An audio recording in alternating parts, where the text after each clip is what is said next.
Hello friends, welcome to educational insight. दोस्तों, video के माध्यम से हम आज बात करने जा रहे हैं दंडात्मक प्रणाली के माध्यम से भय आधारित अनुशासन आखिर किस हद तक बच्चों को नियमित करने में, उन्हें संयमित करने में, उन्हें शिक्षा दीक्षा में नियोजित करने में किस हद तक सहायक है और ये वाकई क्या बच्चों के व्यक्तित्व के निर्माण में भी सहायक हैं या नहीं।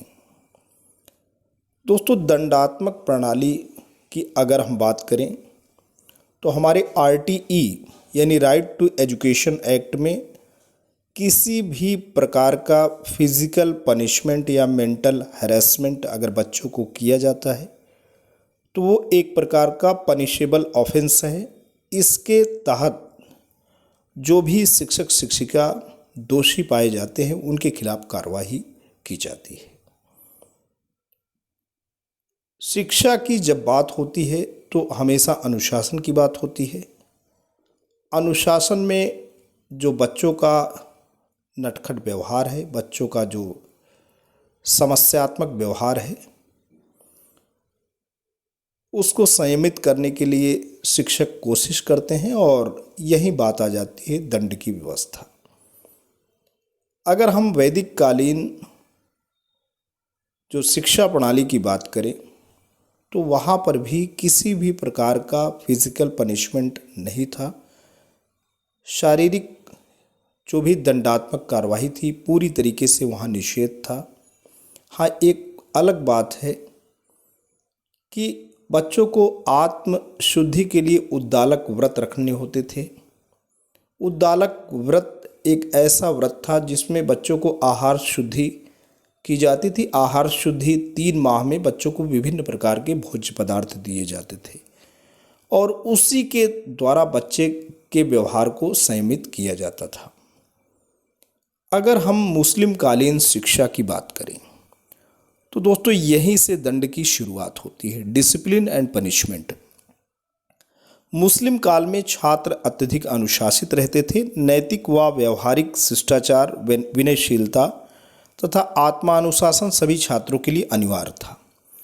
दैनिक पाठ याद न करने पर, झूठ बोलने पर, अनैतिक आचरण करने पर तथा अशिष्ट आचरण करने पर छात्रों को कठोर शारीरिक दंड दिए जाने का रिवाज था।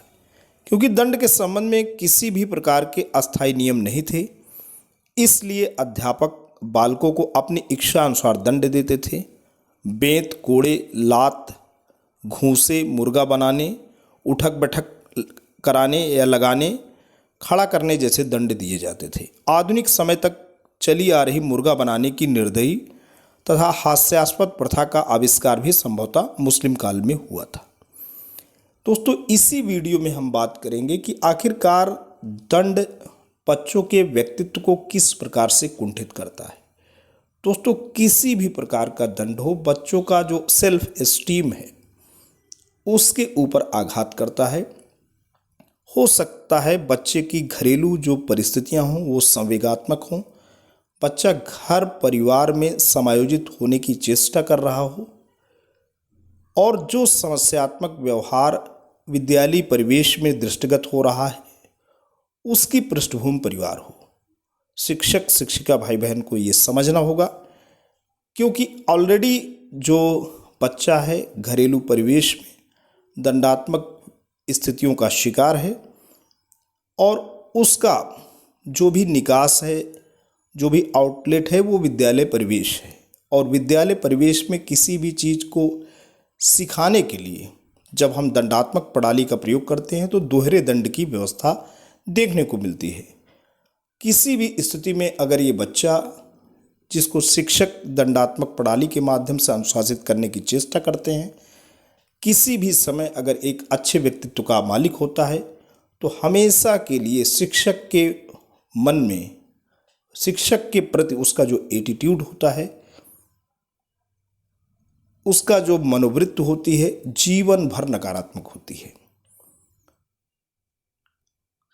कोई भी बच्चा ऐसे शिक्षक को जिन्होंने उसको बचपन में दंडित किया है, कठोर अनुशासन में रखा है, कभी भी उसके हृदय में उस शिक्षक के प्रति सकारात्मक भाव दोस्तों नहीं पैदा हो पाते हैं।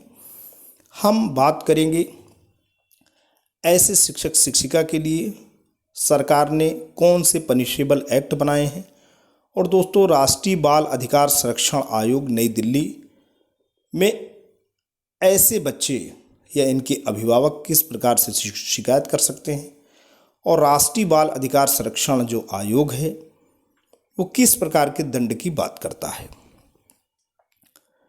दोस्तों, यहाँ पे जो पत्र है वो शिक्षा निदेशक बेसिक उत्तर प्रदेश लखनऊ के माध्यम से समस्त जिला बेसिक शिक्षा अधिकारी उत्तर प्रदेश, मंडलीय सहायक शिक्षा निदेशक बेसिक को प्रेषित है और विषय इसका है स्कूलों में शारीरिक दंड पर प्रतिबंध। ये 19 अगस्त 2010 का ही पत्र है। इसमें बात हो रही है कि उक्त के संबंध में आपको समय समय पर निर्देश दिए जाते रहें कि स्कूलों में बच्चों को किसी भी प्रकार का दंड न दिया जाए। इस हेतु निःशुल्क एवं अनिवार्य शिक्षा अधिनियम 2009 में निम्नोक्त व्यवस्था प्रावधानित है।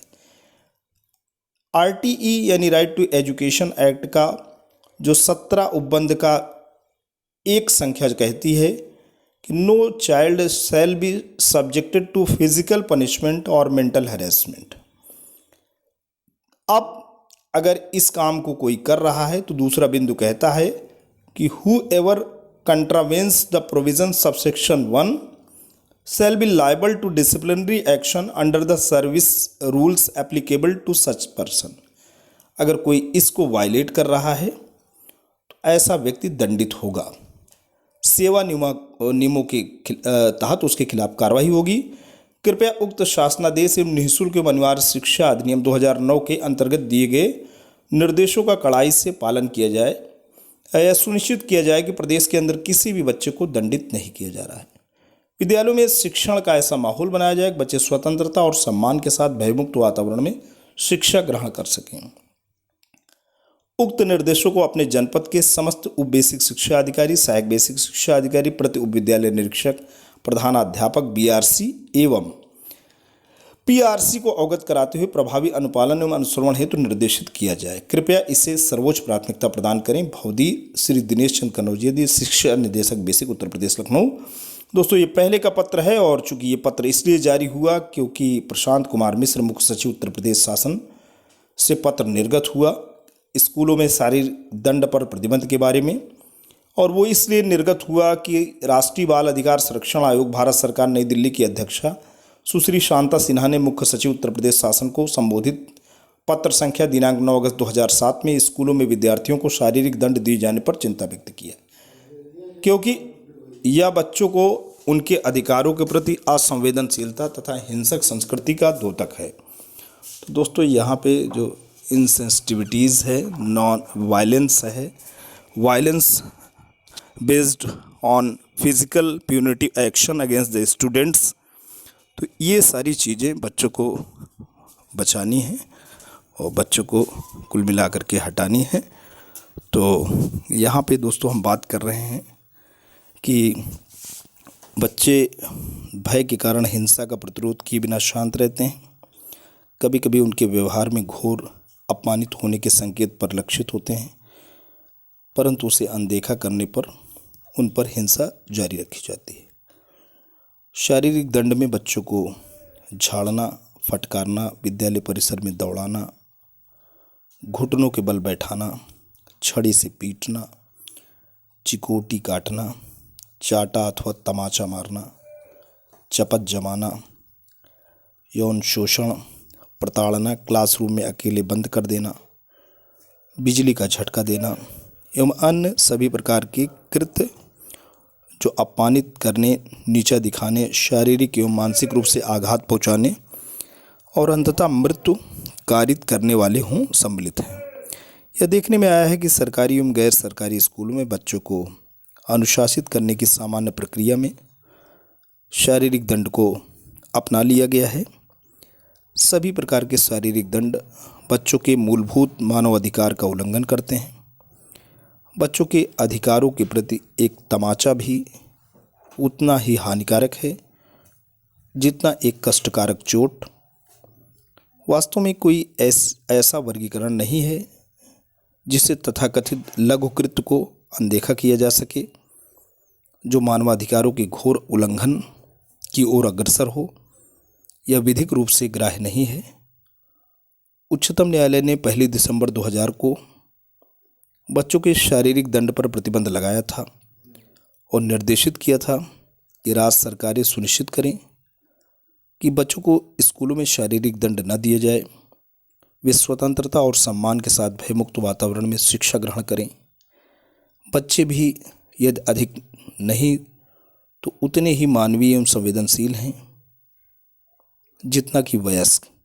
उन्हें ऐसा माहौल की ज़रूरत है जिसमें वे सावधानीपूर्वक सुरक्षित रह सकें। बच्चों को उनके वास्तविक स्वरूप में स्वीकारने से अहिंसा के उच्चतम मानक की संस्कृति की शुरुआत होती है। बच्चों को किसी भी प्रकार की चोट पहुंचाए बिना उनसे आत्मीयता का व्यवहार करें। इस प्रकार वयस्क व्यक्ति उन लोगों के प्रति सचेष्ट रहें जो बच्चों का सम्मान नहीं करते। बच्चों को दंडित किए जाने से रक्षा करने का दायित्व सभी स्तरों पर अध्यापकों, शिक्षा संबंधी प्रशासन के साथ साथ प्रबंधक का भी है।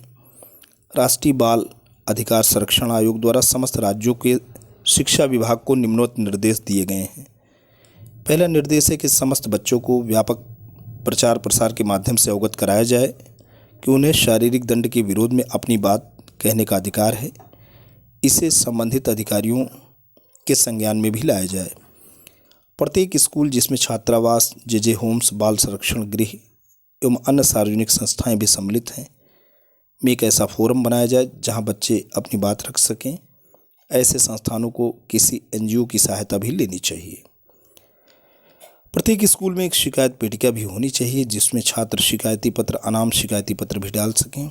अभिभावक शिक्षक समिति अथवा समान प्रकृति की कोई अन्य समिति नियमित रूप से प्राप्त शिकायतों एवं कृत कार्यवाही की मासिक समीक्षा करे। अभिभावक शिक्षक समिति को प्रोत्साहित किया जाना चाहिए कि वे प्राप्त शिकायतों पर बिना समय गंवाए तत्परता से कार्रवाई करें ताकि कोई दारुण स्थिति न उत्पन्न हो सके। दूसरे शब्दों में अभिभावक शिक्षक समिति को शिकायत की गंभीरता पर अपने विवेक का प्रयोग करने की आवश्यकता नहीं है। अभिभावकों के साथ साथ बच्चों को भी शारीरिक दंड के विरोध में भयमुक्त होकर अपनी आवाज़ उठाने के लिए अधिकृत किया जाए, बगैर इस बात से भयाक्रांत हुए कि इससे स्कूलों में बच्चों की भागीदारी पर कुप्रभाव पड़ेगा। शिक्षा विभाग ब्लॉक स्तर, जनपद स्तर एवं राज्य स्तर पर ऐसी प्रक्रिया स्थापित करे जिससे बच्चों की शिकायतों एवं उन पर कृत कार्यवाही की समीक्षा की जा सके।